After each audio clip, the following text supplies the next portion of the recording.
Hello, I'm Michelle. I work for Kildare Library Service in a Thai library, and today I'm going to be giving you stories of Irish myths and legends. These myths and legends are connected with Ireland's colourful history and our past, and every place in Ireland that you visit has a story belonging to it. So I'm going to be telling the story of the links of the Rock of Dunamaise in County Laois, and the history of this with the stories. So when you're telling the Irish myths and legends, there would have been full of Irish names like Grania and Aoife and Deirdre. And when you hear a child with that name now, the child might wonder, where did my name come from? But it brings the story alive because these were real people with these lovely Irish names that children have. And this is the story of an Irish princess called Aoife. She was 17 years of age and she had long red hair, and it was off down her back, and she plaited it not with ribbons but with bones and stones going through her plaits. She rode on horsebook, she was a warrior, and she knew how to fight.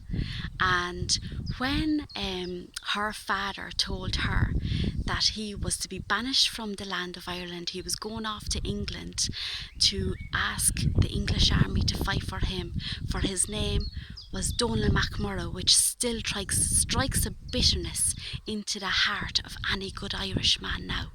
So he said, you're to be married to a warrior called Strongbow.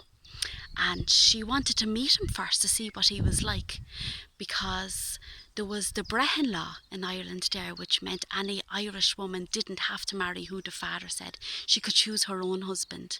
And when she seen Strongbow, he was very wide. They say that he was extremely tall. They say that he spoke with a hoarseness in his voice because he was hoarse from shouting in battle. Aoife would have said there was probably a certain je ne sais quoi about him, probably because he spoke French. This was all new to her. She spoke Church Latin, so I feel like they would have made a good match, don't you?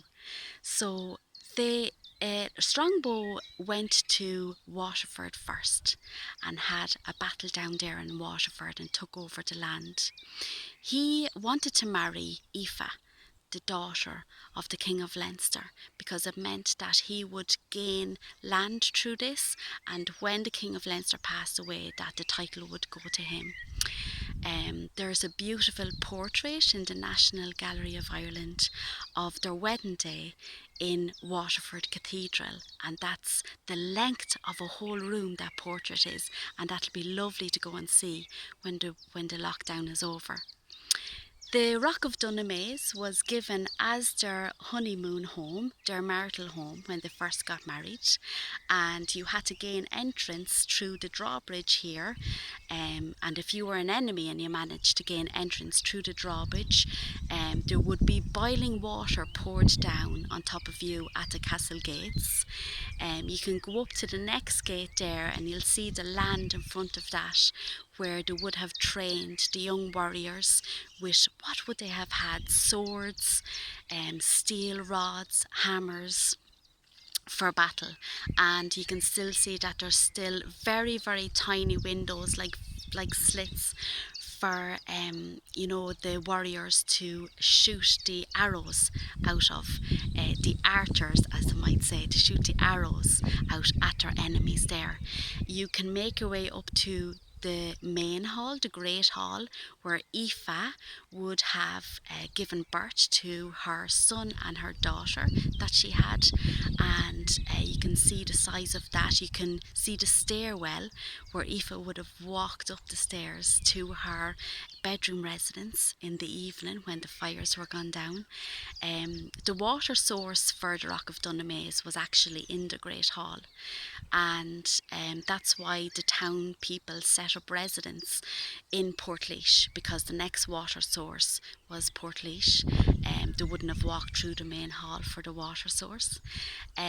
When Strongbow died, 6 years after their marriage, it's said that Strongbow's right hand man felt that he should have had the Rock of Dunamaise for himself.